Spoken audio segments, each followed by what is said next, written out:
اهلا يا برج الجدي. النهارده القرايه للمنفصلين، عايزين نعرف هل في رجوع للشريك او الحبيب. ايه ده عايز يتكلم اهو.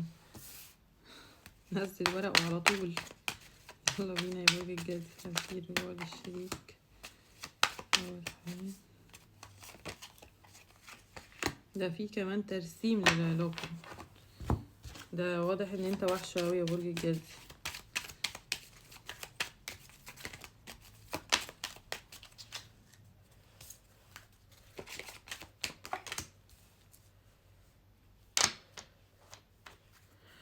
بص يا برج الجدي، واضح ان الشريك انت هو وحشك جدا. بس هو انت في عند وتحدي ما بينكو. الاهل في طاقة بتقول ان الاهل داخلين في الموضوع وهما اللي عاملين مشاكل ما بينكو.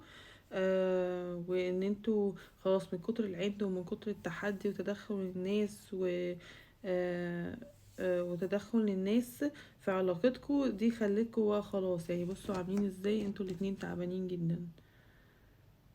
بس وكتر المشاكل ادى ان انتوا خلاص ما بقيتوش حاسين ببعض، ما بقيتوش فاهمين بعض.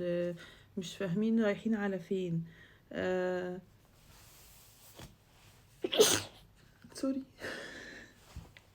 سوري يا بوكي كاتي. بس المهم، انت وحشه جدا.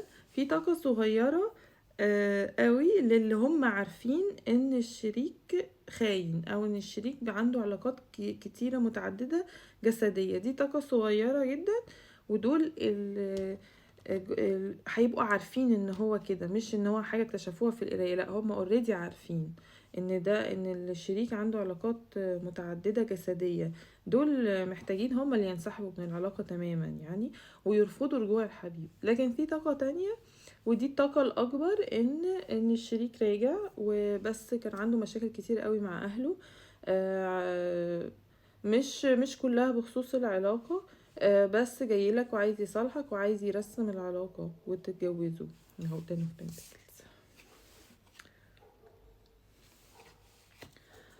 بس فاحنا كده يبقى احنا كده عندنا almost تقريبا 3 طاقات. طاقة صغيرة قوي بتقول ان الشريك اصلا عنده علاقات جسدية متعددة ومن الصعب تغييرها، وانت محتاج انك تنسحب من العلاقة دي. واللي عندهم كده مش هيكتشفوا من ايه، هم اوريدي عارفين الكلام ده، ان الشريك من النوع اللي عنده علاقات جسدية كتيرة متعددة.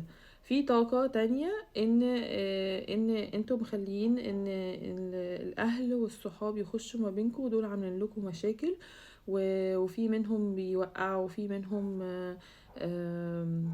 كلامهم بيضايق وبيعمل مشاكل اكتر.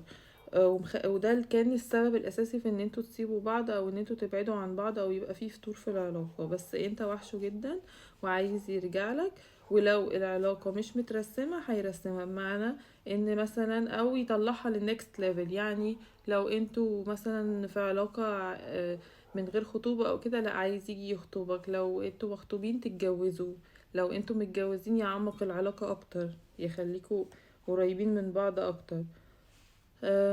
والطاقة التانية ان الشريك دلوقتي عنده مشاكل كتير. تالتة سوري، عنده مشاكل كتير قوي مع اهله، وعشان كده هو هملك شوية. بس هو مفيش حاجة ولا بيخونك ولا اي حاجة.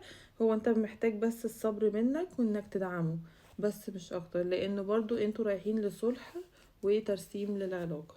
خلاص كده يا برج الجدي. قولولي في التعليقات انتوا من انهي طاقة بقى في التلاتة. وباي باي.